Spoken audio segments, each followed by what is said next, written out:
नमस्कार, श्री स्वामी समर्थ। आजचा आपला विषय आहे नवग्रह यंत्र। खरं तर मागच्या आपल्या व्हिडिओमध्ये मी सांगितलं होतं की यंत्र म्हणजे काय आणि ते स्थापन केल्यानंतर आपल्याला काय फायदा होतो। तर आज मी तुम्हाला सांगणार आहे नवग्रह यंत्राचा फायदा काय आणि ते कसं स्थापन करायचं।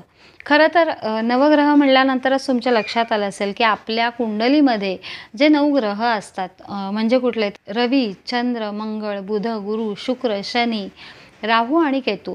तर हे जे 9 ग्रह आहेत ते एकाच यंत्रामध्ये स्थापन केले जातात। त्याचबरोबर त्या यंत्रामध्ये प्रत्येक ग्रहाचा मंत्र दिलेला असतो। तर हे यंत्र स्थापन केल्यामुळे काय होतं तर बघा, बऱ्याच वेळा असं होतं की आपल्या लक्षात येतं की मी खूप कष्ट करतोय पण मला यश येत नाहीये किंवा माझा आजारपणच कमी होत नाहीये किंवा व्यवसायात भरभराटी नाहीये आणि असे अनेक कारणं असतात। आणि जेव्हा आपण एखाद्याला ज्योतिषाला कुंडली दाखवतो तेव्हा ते सांगतात की समजा एखाद्याला 7.5 असेल तर ते सांगतात की तुम्हाला 7.5 चालू आहे, तुम्ही शनिदेवाचा करा किंवा मारुतीचा करा आणि मग तुम्हाला तो मंत्र दिला जातो। तर जेव्हा आपल्या कुंडलीतला एखादा ग्रह जर त्याचं बळ कमी असेल तर त्याचा परिणाम कुठे होतो तर आपल्या मनावर, शरीरावर, आपल्या जीवनावर सुद्धा त्याचा परिणाम होतो। आणि म्हणून हे जे नवग्रह यंत्र आहे ते जर आपण स्थापन केलं तर प्रत्येक ग्रहाचा आपण तो मंत्र म्हणू शकतो। म्हणजे आता समजा तुमचं चंद्रबळ कमी असेल तर त्याचा परिणाम आपल्या मनावर होतो आणि मग काय होतं की आपल्याला कुठलं डिसिजनच घेता येत नाही, हे करू का ते करू किंवा मला काही करायचंच नाही असंही होतं। आणि म्हणून चंद्रबळ वाढवण्यासाठी मग ते मंत्र असतात।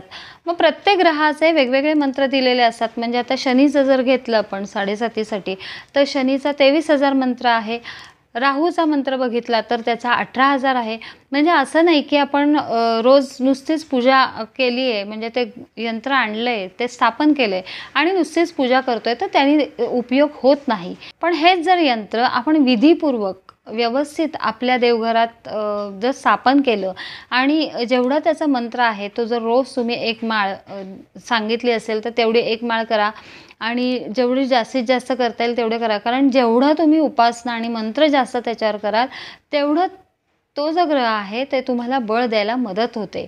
आणि मग त्याच्यामुळे काय होतं तर आपले जे कामं आहेत ते पटपट व्हायला मदत होते।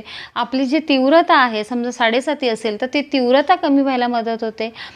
असा हा या नवग्रह यंत्राचा खूप फायदा आपल्याला होतो। खरं तर नवग्रह यंत्र आपल्याकडे सुद्धा आपण सिद्ध करून देतो।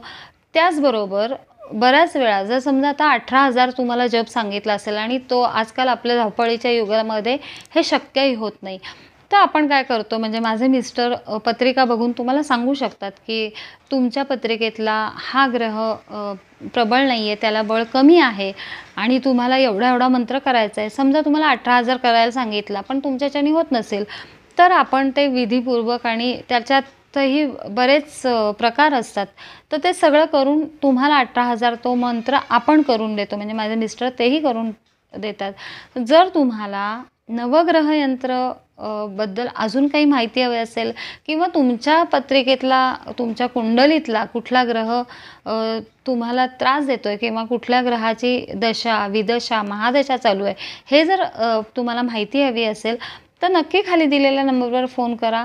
म्हणजे तुमच्या प्रश्नांची उत्तरं माझे मिस्टर नक्कीच देऊ शकतील। त्याचबरोबर तुम्हाला ते उपायही सांगतील। तर चला तर मग परत भेटूया एका नवीन विषयावर। तोपर्यंत धन्यवाद। स्वामी ओम। या चॅनलवर जर कोणी नवीन असेल तर त्यांनी लाईक, शेअर, सबस्क्राईब नक्की करा। जास्तीत जास्त लोकांपर्यंत हा व्हिडिओ जाऊ दे, कारण हेही आपली स्वामी सेवाच आहे। स्वामींचे सेवेकरीच आहोत आपण सगळेजण, त्याच्यामुळे जास्तीत जास्त लोकांपर्यंत हा व्हिडिओ पोचवा। परत भेटू एका नवीन विषयावर। तोपर्यंत धन्यवाद। स्वामी ओम।